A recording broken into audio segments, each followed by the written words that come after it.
not surprising, but I didn't exactly go in order. But some people ask, we're going to do the how now.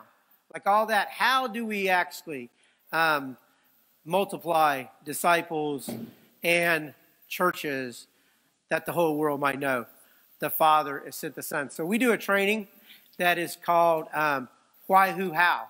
And so I've done this training and seen multiplying disciples in churches, probably in 30 of the 54 countries in Africa now, across Central Asia, sent out missionaries just this way, not the prevailing model, from our home to unreached, unengaged people groups in Myanmar, Thailand, China, and Jesus has done all that. But in the afternoon, I'm going to share with you 8, not 7, 8 things that I've learned over 10 years. But those things get repeated over and over again. So what I'm wanting you to look at now is this piece of paper that says, why has God saved us? Why has God saved us? So we're going to try and follow this. And this is the part where it's going to become interactive. So before I do that, I had some people ask some questions about what happened to this guy. So this is really interesting. So do you remember I told you the story about Amanda, the demon-possessed woman that came to faith? So I would tell this story. This was over 30 years. I never saw this guy again. But I would tell the story and like have the Bible. Like this Bible's been around the world, right? And she asked me, she said, have you ever like connected with that guy? And I'm like, nah, I tried to look him up once or twice, and I wasn't able to find him. So she somehow had heard the story and via social media, she found that guy. So first disciple over 30 years, and she got a hold of that guy. And he remembered me. And like amazingly, she connected me with that guy over 30 years later. And that he actually had a picture of me and him and another guy together.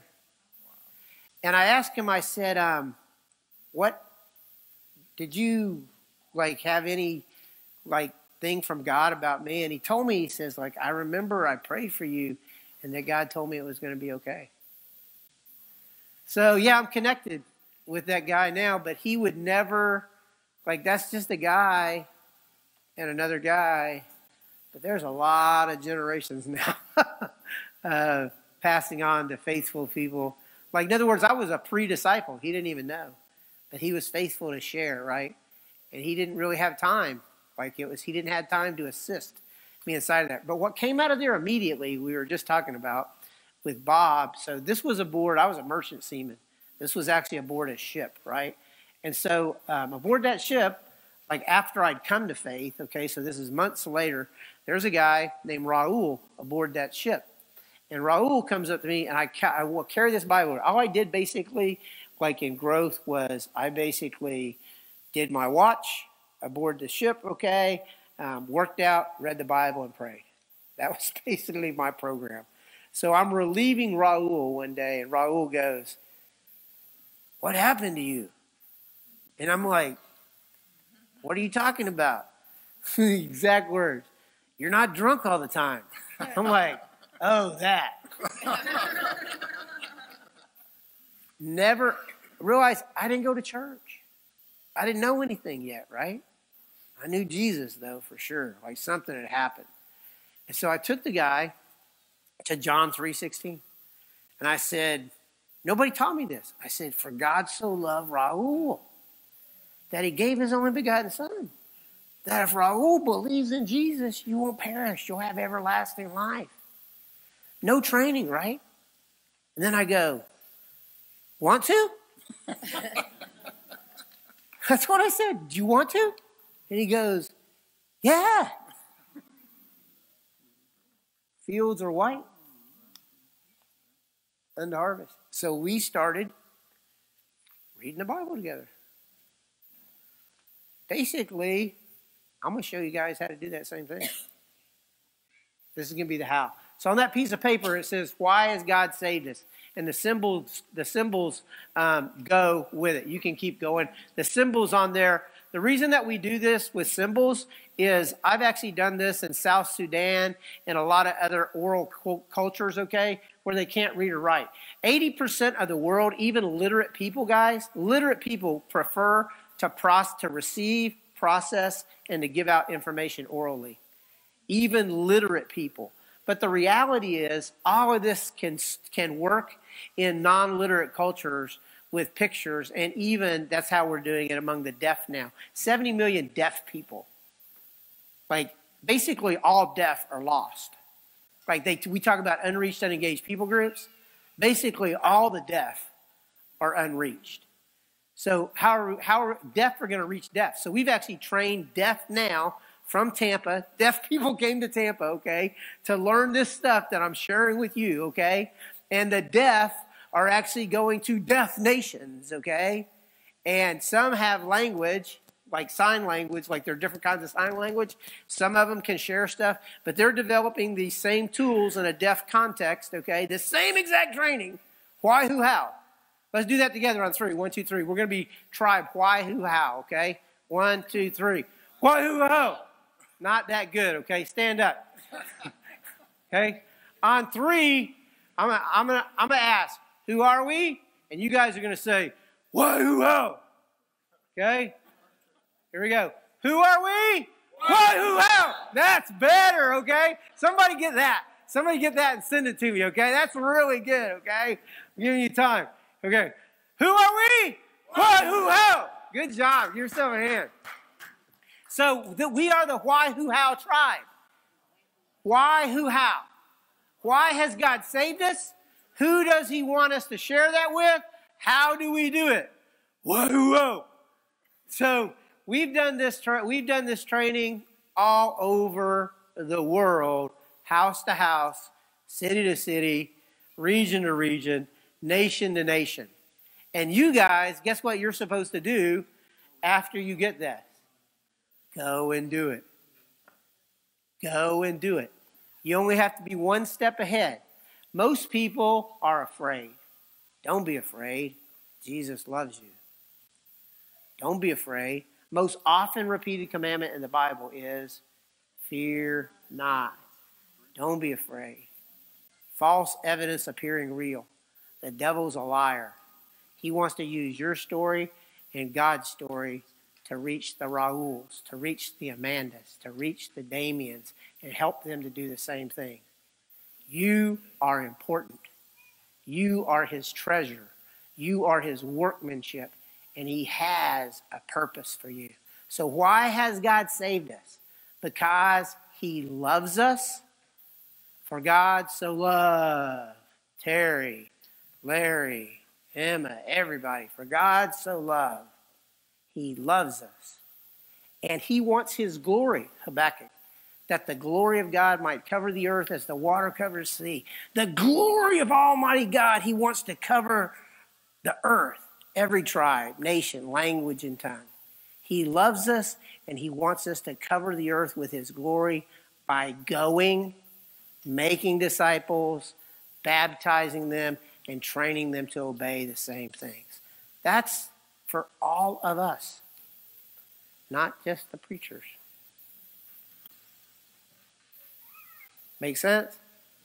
Everybody in here is commanded to make disciples, to baptize those disciples, and to train them to obey all of his commandments.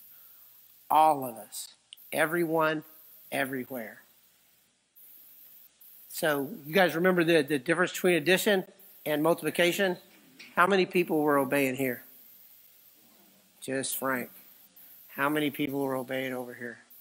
Everybody. What if all of us actually obeyed? Wow. Pretty amazing, right?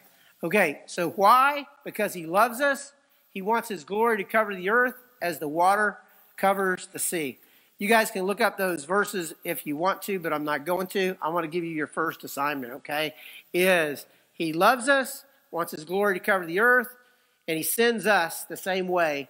He sends us the same way as the Father sent him, okay? So who? Who does he want us to share with? Here's an exercise.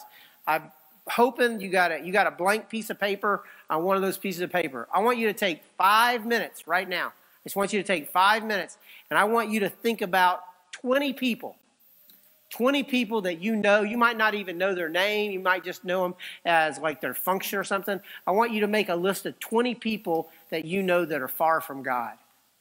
20 people that you know that are far from God. Now, everybody is either saved, lost, or you don't know.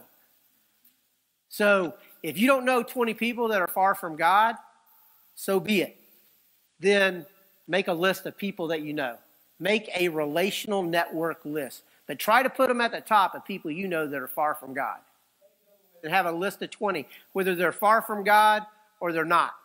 Every person on the planet falls inside of 3 categories. They're lost, they're saved, or you don't know. And that's all the people that you guys have contacts with too. One thing, if someone is lost, what do they need? They need to be saved, right? And then they need to be what? Trained. Why has God saved you?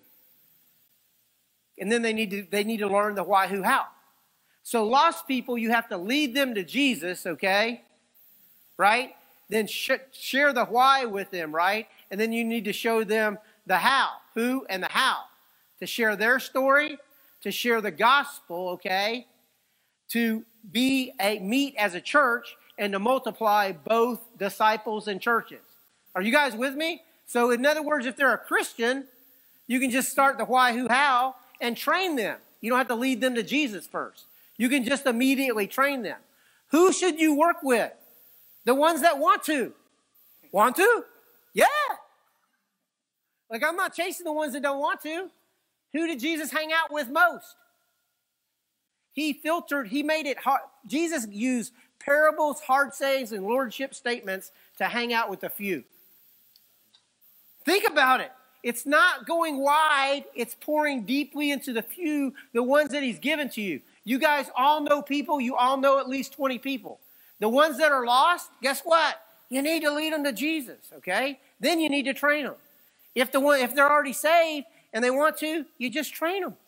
Because we're supposed to multiply disciples and churches. So, you've got a list of 20. That's the who. Why? Why has God saved you? He loves you. He wants his glory to cover the earth through you. And he's giving you people right in front of you. Not people you don't know. You got people you do know. In your family and friends. And I'm going to illustrate that from the Bible in the groups in the simple church model that we're going to follow. So the first thing I want to teach you how to do is how to tell your story in a simple way, because simple things grow, simple things multiply. The arrow this way is my life before Jesus. How I came to Jesus, how my life is different following Jesus, and a question following that. Should take about 15 seconds, okay? There was a time in my life where I was abandoned, abused, and addicted. Someone told me about Jesus. When I made Jesus my king, now my life has purpose, and I'm able to pass on to others what was passed on to me, and I'm full of joy. Do you have a story like that? Pretty simple, right? You think about 2 or 3 words that describe your life prior to Jesus. Lots of people say, well, I don't have a dramatic story like you. That's better if you don't have a life jacked up by sin, okay? Like, people are like, wow, I wish I had a horrible story like you, you know? Then it'd be so dramatic. I'm like, no. Like, I actually, people give me that question. I had a fantastic, like, you could, like, tell your story. But at some juncture, you made Jesus your king. Now my life is different. Therefore, if any man be in Christ, he's a new creation. Old things are passed away. Behold, all things are become new. Like, there's a difference between the before and the after. You want to focus more on the after. So, what I want you to do at your tables, I'm going to give you 5 more minutes, okay? Got to do it fast. I want you to do this at your table. Work on your 15-second testimony, okay? 2 or 3 words before Jesus. After I made Jesus my king, Larry, see the way that we're tying this all into, like, Jesus is king, you know? Like, it's almost like he has a plan. Like, after I made Jesus my king, now my life is filled with joy. I have a purpose and a passion to share with others. Do you have a story like that? That's it. 5 minutes at your table, work on, do your 15-second testimony. I'm going to call on some people to do it. I gave you a model. Now you're going to be able to do it. You got to be able to do it. We got to have a few practice at tables, okay? So, who wants to volunteer before being chosen? There we go. I love it when people volunteer instead of getting chosen, okay? Stand and share your 15-second testimony, brother. Now, hey, I want to teach you. Yes. I don't think I actually need one, but okay. Oh, he needs a mic. My bad. All right, here we go. Go. Okay. Before I say one word, hopeless. And how I met Christ, some people reached out to us. And since I've been saved, hopeful. Good. Give him a hand. Amen. All right. So, one word on each says. So, like, to give direction to someone, like, the more that you do it, the better you'll get at it, okay? So, there was a time in my life, stay there, you're going to pass it around. There was a time in my life that I was hopeless. Then some people shared Jesus with me. After I made Jesus my king, that's a transition, or when I trusted Jesus, okay, now my life is full of hope. Way to go, give him a hand. The more that you do it, the better you'll get at it. If you don't practice it, you're not going to do it. That's why reps, just like in lifting weights, are important. Spiritual reps are important. So in a longer training, you'd be practicing that with the people on your list. You'd be going through that with one another over and over and over again. And the people you pour deeply into are the people that do it, and you help them to do that, okay? Like the same thing, you could actually do that. You could train somebody out there. Here, what was like one word before your life? Hey, then you met Jesus. How's your life different? You could totally do that now. You could obey and train others. That's how simple it is. Who else wants to volunteer from a different table? There you go. Stand up. Here, I'll take it to him, brother. I need the exercise.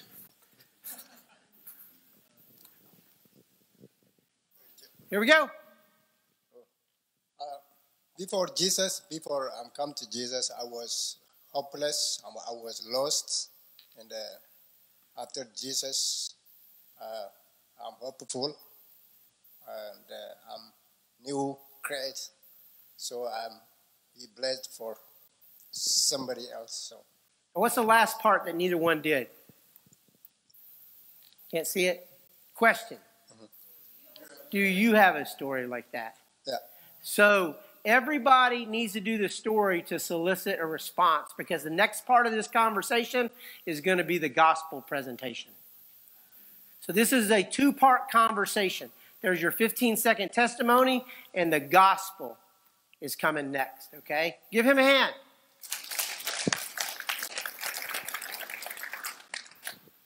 So the phrase is, there was a time in my life. So for him, he says before Jesus, that's okay, but it's better. There was a time in my life that I was lost. That's a good word, man. I was lost. I was hopeless. Someone told me about Jesus, and when I made him my king, now I've got purpose. I've got joy. You got a story like that? Pretty cool, huh? Somebody else. Yeah, go. There we go. My story might be different than everybody else, but before I was 5 years old, I had a drug problem. My grandmother drugged me to church every Sunday. and when I was 5 years old, the night that my stepdad and mother got married, they enrolled me into a Lutheran school. So I've been exposed to Jesus my entire life. I can't remember when he wasn't part of my life. So good. So afterward, what difference has that made, Bill? I don't know. I can't really compare the two of not knowing him, I guess, versus. So that's cool, but what's good about Jesus then? after? Since you've always known Jesus, what makes that so good? Well, like you were saying, number one, he loves me. Number two, he saved me. And number three, I need to share him with everybody else. All right, cool. So let me do that for people and that's the great news is like, hey, there was a time in my life that my parents loved me like in a way that I've never not known that. And they shared Jesus with me at a very young age. And my entire life, I've known the love of Jesus and able to pass and to share that with others. Do you have a story like that? So you just have to work on it to be able to articulate it. It's only a tool. All that is a tool. Before, and it's true, but what you're doing is it's a tool to help us to what? Obey and spread. We need tools to do that with. So I love your story. Man, there was a time in my life when from my littlest age, I never did not know the love of my parents and the love of God. I was introduced to Jesus at a very young age, and my entire life, I've known joy and peace and able to share Jesus with others. Do you have a story like that? It's sort of like your story, right? There you go. Wow, Bill. Somebody else. All right, here we go. There was a time in my life when I was kind of self-centered, and I was very focused on my life and my priorities and what I had to do. And I heard my husband, and he got it from his brother, listening to this ridiculous long devotion about through the Bible in 1 year. And I thought, and at the end, there was even the wife chiming in.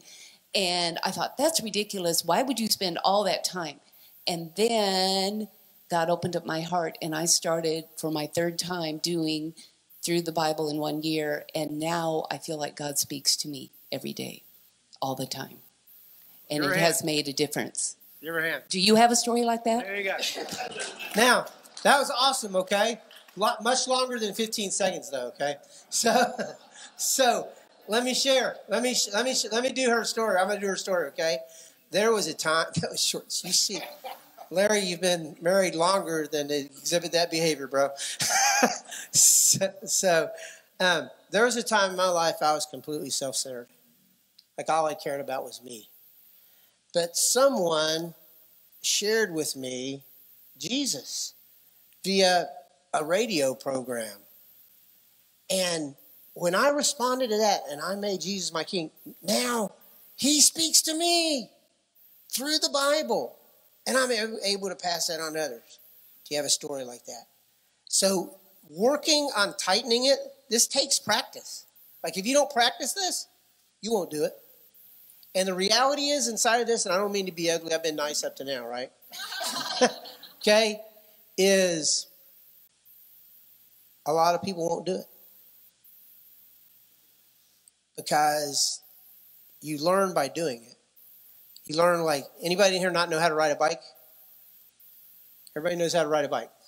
Somebody, you had to see a bicycle, and somebody had to help you get up on the bicycle, and you fell off at first, okay? Did anybody ride a bike perfectly the very first time?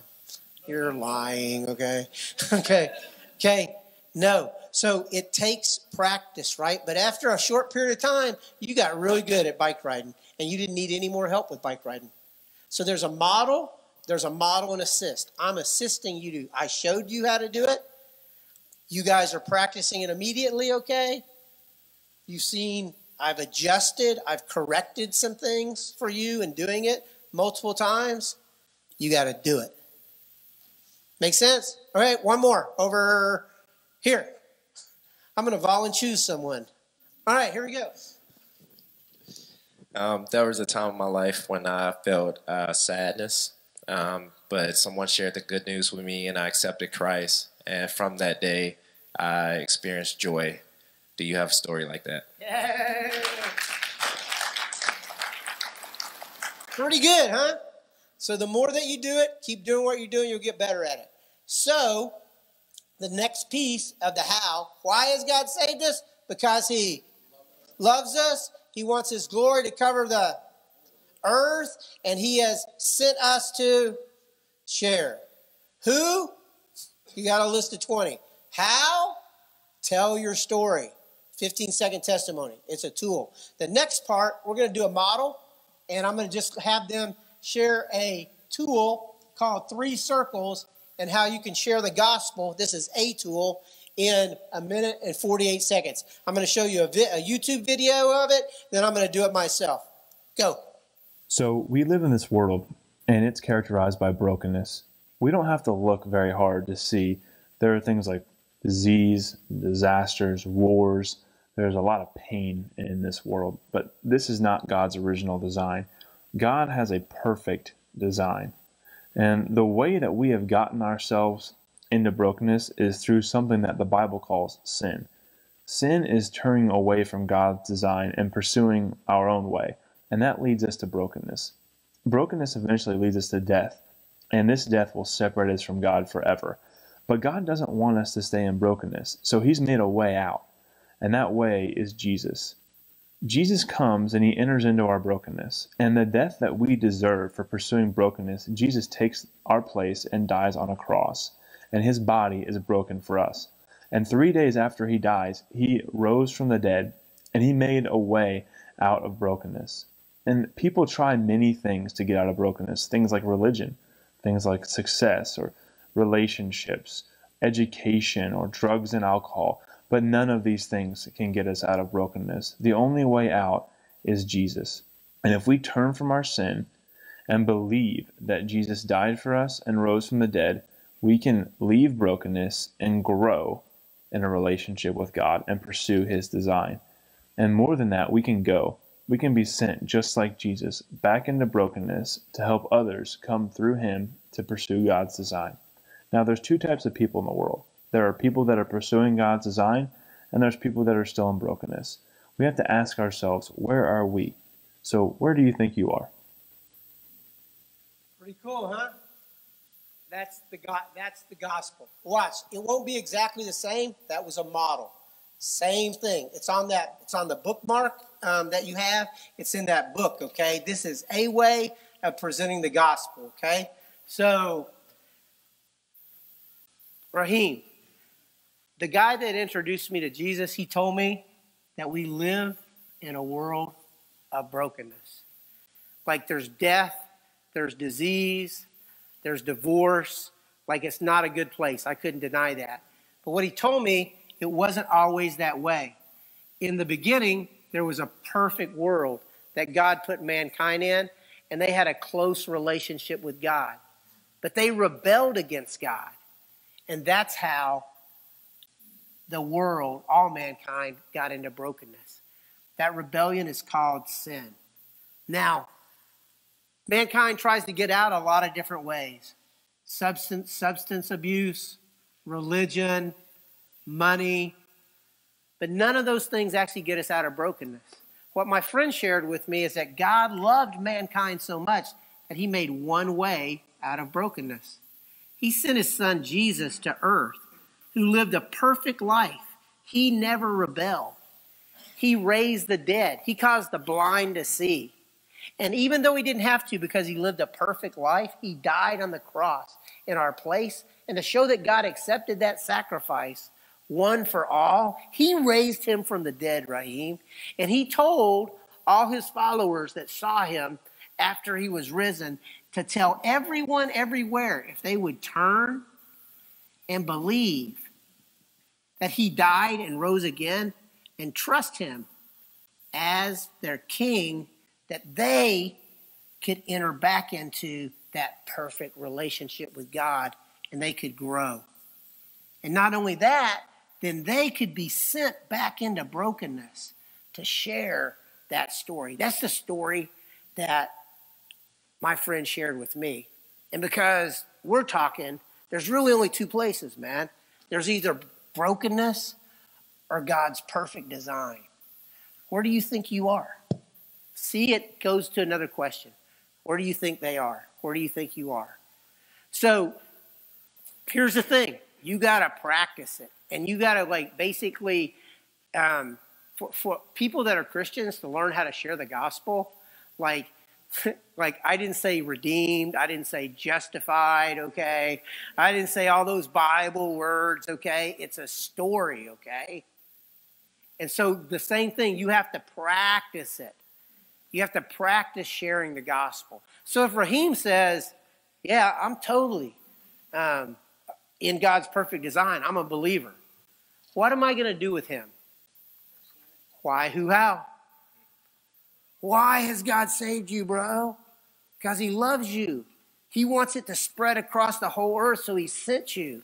So I'm going to share with you who you should share with and how to do that by sharing your story and God's story. All right? I can immediately train a person that's a believer, okay?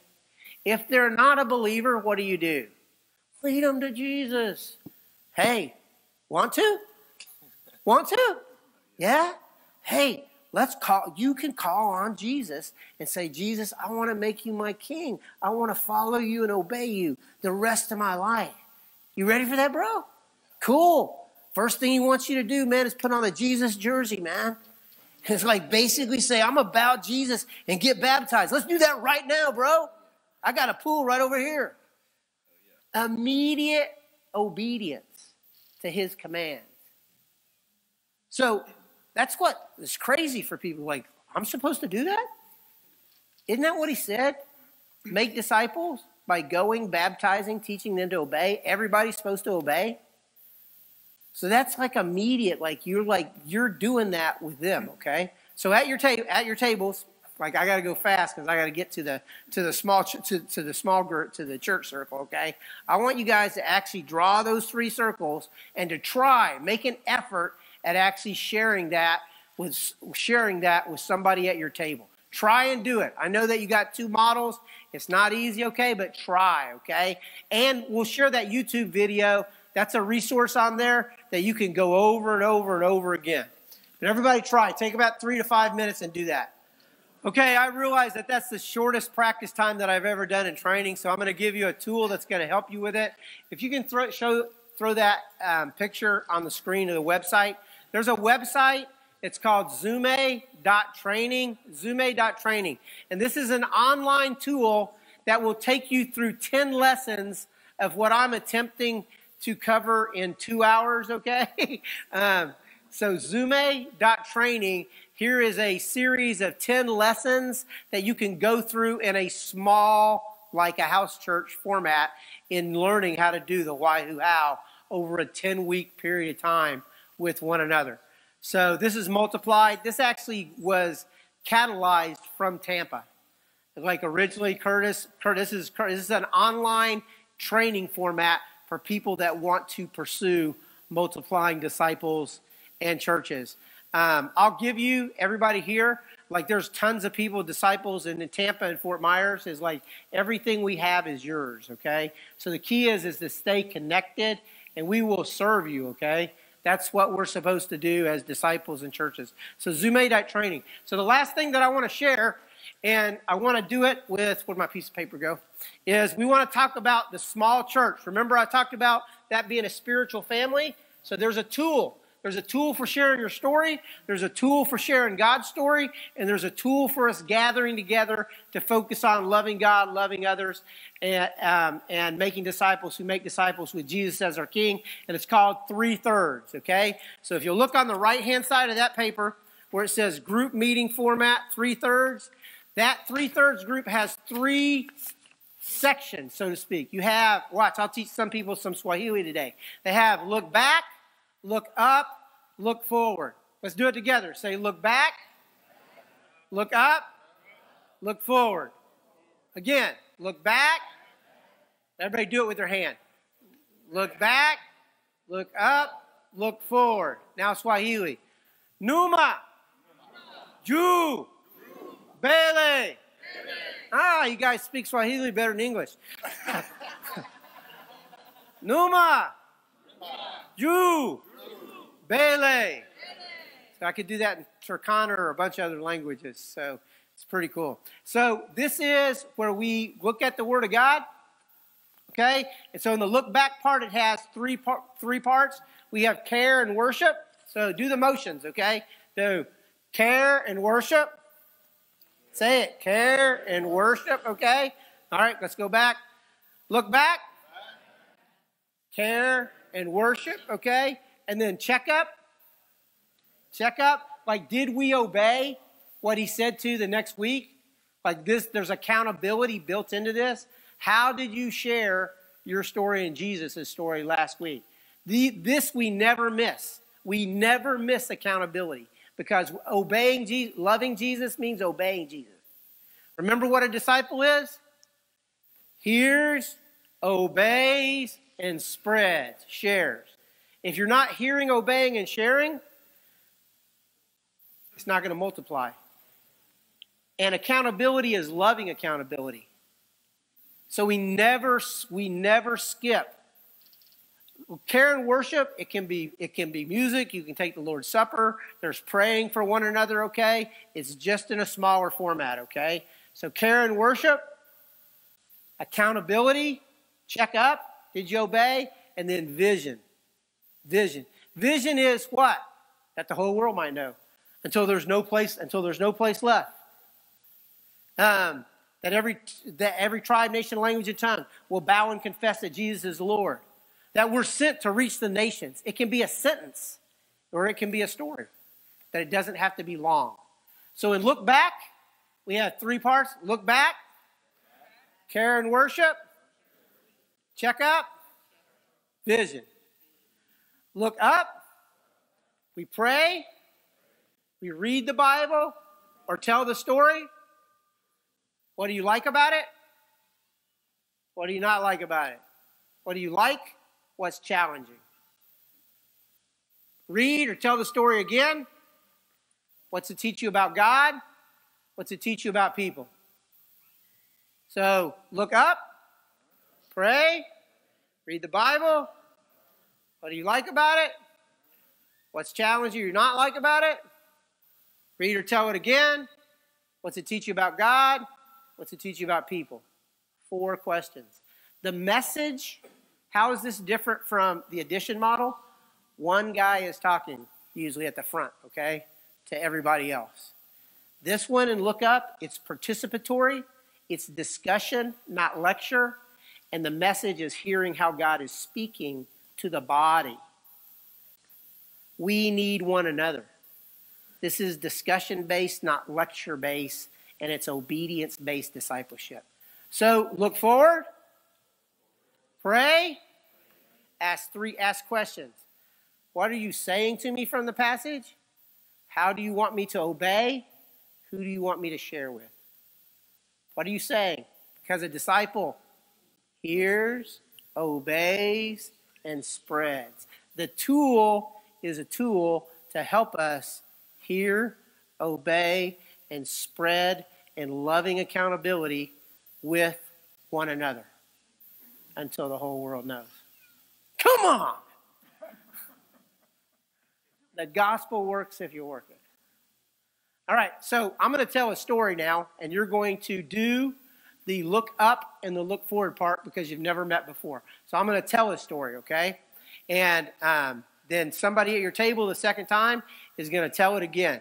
And you guys got to go fast because I only got like 10 minutes, okay? So I'm going to tell the story fast. Jesus was in a boat with his disciples, crossing over a body of water. Came to the other side, and there was a guy full of demons, full of evil spirits. He came running at Jesus, and he said, "You come down 4 minutes before our time?" Jesus said, "Silence." Then he asked him, "What's your name?" He said, "Our name's Legion because there's many of us inside this man." Now the townspeople had tried to bind this guy with chains, and he broke them. He howled at the moon, and he lived in the graveyard. The demons asked Jesus, "Don't send us away. Let us go into these pigs." Jesus gave him permission to go into the pigs. The pigs went out of their mind. They ran down a steep cliff. There were like 2,000 of them, and they perished in the water underneath. The people that kept the pigs and the village people that saw what happened, they ran to tell what had happened. They came back, and they saw the guy sitting at Jesus' feet, and he had clothes on, and he was completely in his right mind. They were so afraid, they asked Jesus to leave. Jesus says nothing, gets back in the boat. The guy that had the evil spirit said, I want to go with you. Jesus said, no. You go tell your friends and family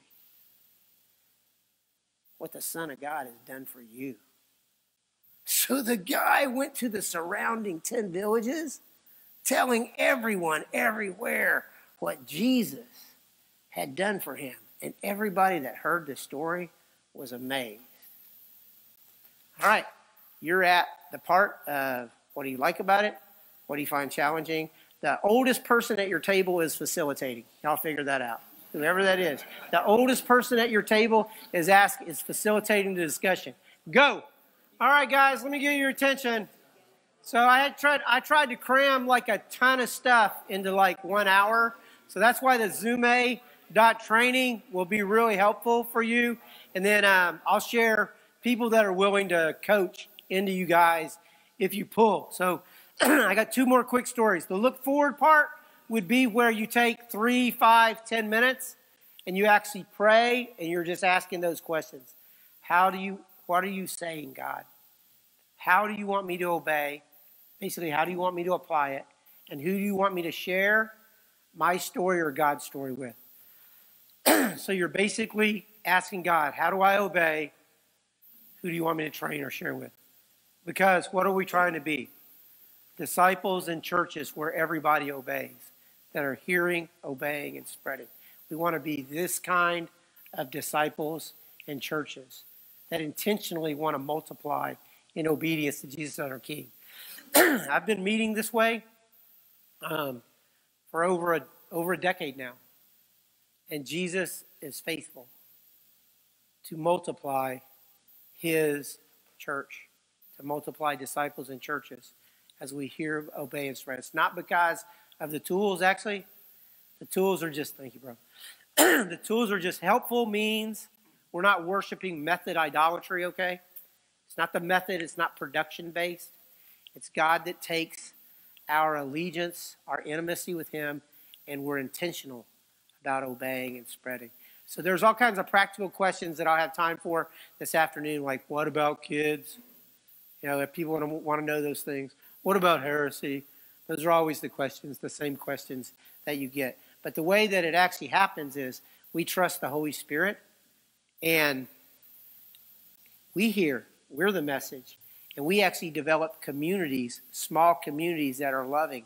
And then those communities became a decentralized community or a church of churches across neighborhoods, across cities that aren't centralized but still have leadership, that, just like you read about in Acts. But that's actually happening across the United States now. Like, quite honestly, there are thousands of these across the United States and Canada now.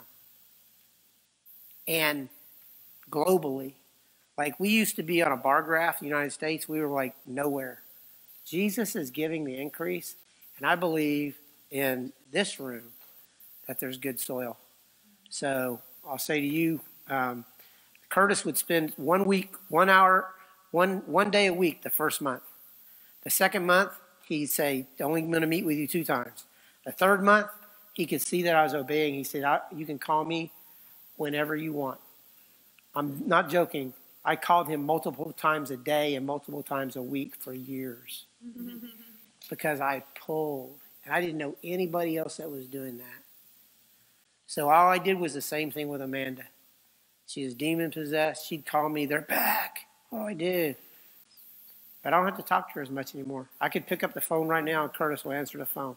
If Amanda calls me, I'm going to pick up the phone. I'm there. Like, we go through life with one another. Like, you know what, Terry? Glad you came. You guys were in my living room, okay? That you saw. The church sends you greetings. The church in Tampa sends you greetings. Everything we have is yours. We can live that way with one another. So all I'm saying is if you pull, like, we want to serve, because that's all leadership is serving everybody. And we can be multiplying disciples, leaders, and churches with one another.